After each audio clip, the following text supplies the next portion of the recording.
Assalamu alaikum class. How are you all? I hope all of you are very fine.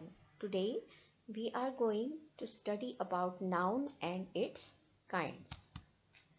The first one of all the nouns is the common noun, the names of the common person, place, thing. For example, instead of calling the name, I say girl, city, country, flower, bird, insect, animal. Don't say the name. Okay, only call them girl, boy, city, country, room, place, house, school, etc. They are called the common nouns. And proper noun means it is the name of the specific person or place. For example, instead of saying the girl, I say Sarah. Instead of saying the city, I say Rawalpindi. Instead of saying the country, I say Pakistan. Instead of saying the school, I say divisional public. Instead of saying class, I say 8th or ninth or 10th. Or instead of saying a bird or an animal, I say eagle or lion. Means I will call them by their specific name. Instead of saying a flower, I say rose or lily. So they are called the proper nouns. Then are the concrete nouns. Concrete nouns are those which have a very specific shape so that we can taste them, touch them, smell them, hear them, see them by our five senses. Because if something has no shape, then we cannot consider it as a concrete noun. If we cannot taste, see, touch, smell, hear, okay, so all those things which are coming in our five senses are called the concrete noun.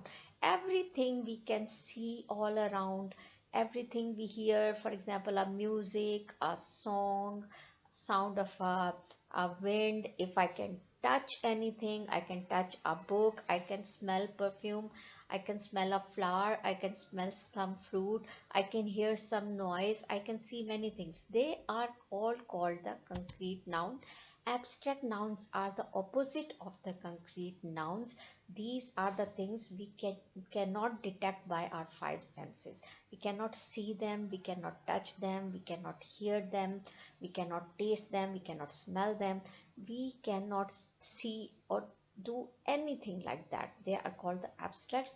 They are our qualities, feelings, or emotions. For example, bravery, honesty, evil, happiness, sadness, delight, um, bravery, or all other type of things. Someone is very timid, right? Someone is having some beauty, that is also we cannot explain it by making some diagram or something that is point out to that is beautiful. So all those things which cannot be detected by our five senses are called the abstract nouns. Then come the materials noun, are the nouns which are made up of some things or some materials.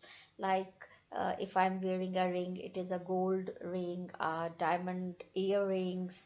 I am wearing some plastic sandal or a silk dress or iron rod or a table made up of wood or a rubber tire or a plastic, something made up of plastic or a cotton dress or all these things or a woolen sweater, right? Or chiffon dupatta, I will say.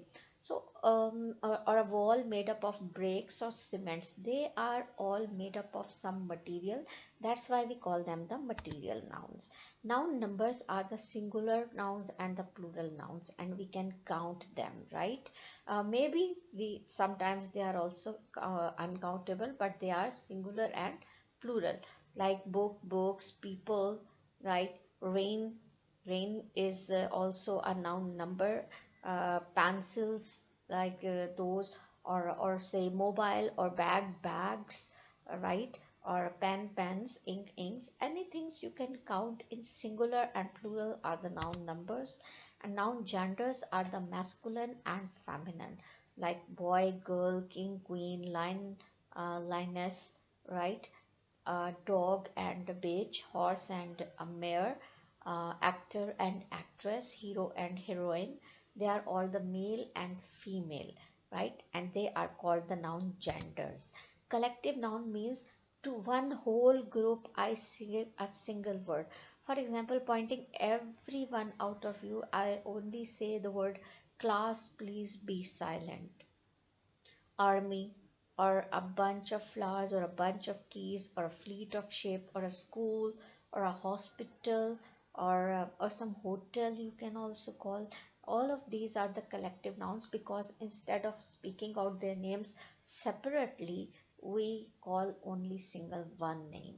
That is a collective noun. For example, instead of calling many countries, I will say continent, right? That would be a collective noun. Then compound nouns. The compound nouns are the nouns which are more than one word joined together either by the hyphen, or two different nouns are, if they are written very separately, they will have the other meanings, and if they will be joined together, they will have the different meanings. For example, rainfall, if I separate rain and fall, they will have the different meanings. So the rainfall.